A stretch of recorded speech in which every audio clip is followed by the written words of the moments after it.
अभी 3 महीने भी पूरे नहीं हुए थे और मेरी बाइक का एक्सीडेंट हो गया।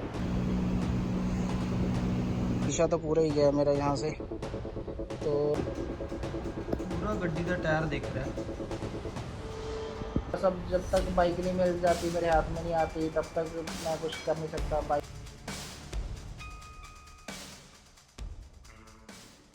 हाँ जी गाइस, तो क्या हाल है आप सबके। तो आज है 3 जून 2026। तो जैसे कि मैंने 1 मार्च 2026 को अपनी हंटर 350 डिलीवरी ली थी और 28 मई 2026 अभी 3 महीने भी पूरे नहीं हुए थे और मेरी बाइक का एक्सीडेंट हो गया।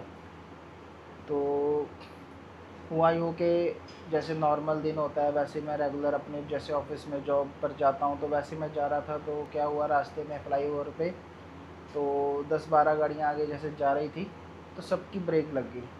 तो मेरी जो आगे वाली गाड़ी थी उसने इतनी अचानक से इतनी जल्दी से ब्रेक लगाई, तो मेरे को संभलने का मौका नहीं मिला और मेरी बाइक मतलब मैंने जैसे ही ब्रेक दबाई तो तब तक मैं उस गाड़ी में घुस चुका था। जैसे ही मैं उस गाड़ी में लगा तो बाइक का पिछला टायर ऊपर उठ गया और मैं उछल के नीचे गिर गया और बाइक भी गिर गई, मैं भी गिर गया। और पीछे से एक गाड़ी आती मेरे ये हाथ पर चढ़ गई। चढ़ी, पता नहीं क्या हुआ, उसका एक तो बम्पर मेरे सर पे लगा था और ये थोड़ी सी चोटें वगैरह आई हैं और कंधे का मांस फट चुका है, शोल्डर का अंदर से, तो हाथ वगैरह प्रॉपर ऊपर नहीं जा रहा, तो दमाला भी नहीं सजाया जा रहा मेरे से तब से। तो मेन ये दिक्कत आ गई मेरे हाथ पे। तो 28 तारीख को हुआ था, आज 3 तारीख है। आज भी थोड़ा सा है लेकिन इतना मतलब जो उस दिन हो रहा था उससे थोड़ा सा फ़र्क है। दवाई वगैरह चल रही है, स्कैन वगैरह कराया, तो हड्डी वगैरह तो सही है, उस इतना ज़्यादा नुकसान नहीं हुआ। बस मसल फटा है, बस काम वगैरह करने में दिक्कत हो रही है। और बाइक का क्या हुआ, बाइक का तो देखो जैसे आगे लगी है उसके दोनों जो रियर व्यू मिरर्स होते हैं वो चले गए, वो टूट गए दोनों। और लेग गार्ड मुड़ गया था और जो गियर लीवर है वो थोड़ा सा अंदर को हो गया था, फर्स्ट गियर नहीं चल रहा था, वो तो मौके पे पेचकस लगा के ऐसे बार को निकाला था, तब जाके वो पहला गियर हुआ, नहीं तो वहीं पे सेकंड गियर ही जा रहा था सीधा। और जो क्लच का लीवर था वो भी टूट गया। और बस अभी तो यही चीज़ें पता लगी। एक तो इंजन लाइट भी उस वक्त आ रही थी जब मैं अभी आज इसको एजेंसी छोड़ कर आया हूँ, अपने बाइक को आज नहीं कल छोड़ कर आया था।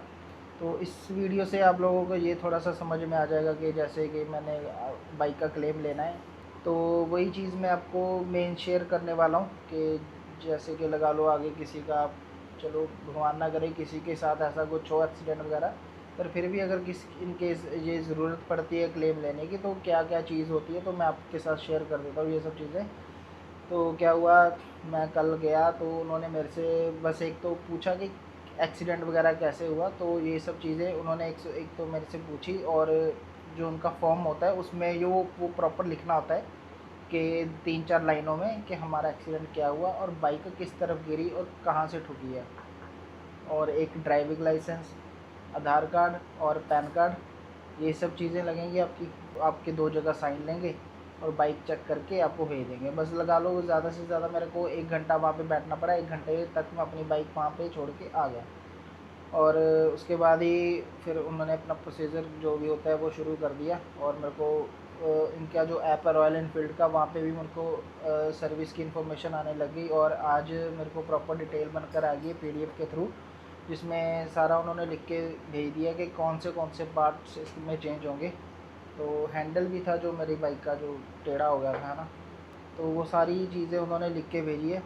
तो ये तो बस इतना सा ही है अभी मेरे साथ। आज 3 तारीख है, तो उन्होंने 13 जून को डिलीवरी देने के लिए मतलब बताया कि 10 दिन तक लग जाएंगे। 13 जून को डेट फाइनल की है उन्होंने डिलीवरी की, तो तब देखते हैं। तो बाकी की वीडियो मैं डिलीवरी के बाद आपको बताऊंगा। तो अब तक का जो प्रोसीजर था वो यही था कि बस मैं अपना बाइक देकर आया हूँ और उन्होंने मेरे को एस्टीमेट बना के भेज दिया है, कम से कम 10,000 के आसपास का है। तो वो मेरा तो नहीं लगेगा, वो देखते हैं कि मेरा कितना लगेगा। उन्होंने ये नहीं बोला कि भी सारा मेरा लगेगा, उन्होंने ये बोला कि थोड़ा बहुत आपको आपका लगेगा। तो वो जब डिलीवरी होगी उसके बाद मैं आपको सारी डिटेल बता दूँगा।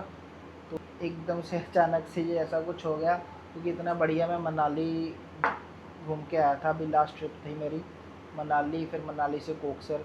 तो अभी मेरे इस मंथ 2 ट्रिप और लगने वाली थी, तो मेरे प्लान में थी, लेकिन अचानक से ये ऐसा कुछ हो गया तो मेरे को समझ में नहीं आया। तो मेरा सारा जो प्लान थे सारे इधर-उधर बिखर ही गए। तो मैंने अब जाना था, 2-3 जगह और जाना था। तो बस अब जब तक बाइक नहीं मिल जाती, मेरे हाथ में नहीं आती, तब तक मैं कुछ कर नहीं सकता। बाइक आएगी तभी जाके आगे कुछ और प्लान बनाऊँगा। तो यही है। तो आप लोग बस सब्सक्राइब वगैरह करके रखें, तो सपोर्ट करें थोड़ा बहुत कि चलो मैं आगे व्लॉग वगैरह मैं मोटो व्लॉगिंग दोबारा से फिर से शुरू कर पाऊँ। क्योंकि अभी शोल्डर का पेन है, अभी प्रॉपर गया नहीं है, क्योंकि ये मैं अभी दमाला भी नहीं अपना बांध पा रहा। तो ये शर्ट है, शर्ट भी नहीं अभी निकाल पा रहा हूँ, जो पहन पा रहा हूँ खुद से अपने आप नहीं कर पा रहा। थोड़ी सी ये दिक्कत हो रही है। अभी कम से कम 10 दिन और लगेंगे इसको प्रॉपर सेट होने में। तो तब तक देखते हैं कि क्या चीज़ होती है, कि कितना मैं ठीक हो पाता हूँ। तो शायद बाइक की डिलीवरी तक शायद मैं थोड़ा बहुत ठीक हो जाऊँ, कि मैं बाइक चलाने के लायक हो जाऊँ। क्योंकि ये हाथ दबा रहा हूँ ना, तो क्लच वाला हिस्सा भी दबाने से यहाँ पे पेन होता है। मतलब प्रॉपर ऐसे हाथ हवा में रख रहा हूँ ना, तब भी यहाँ पे पेन हो रहा है। अंदर से मसल पूरा ऊपर फट चुका है, इतना मतलब दिक्कत हो रही है। पता नहीं क्या हुआ था, गाड़ी चढ़ी है क्या है। तो बस जो भी है, बस ऊपर वाले ने बचा लिया, बस इतना है। तो बस इतना है कि मेरा और बाइक दोनों का नुकसान हुआ है थोड़ा बहुत। चैनल को सब्सक्राइब करके रखें। तो मिलते हैं आपको अगले किसी नए ब्लॉग में। तो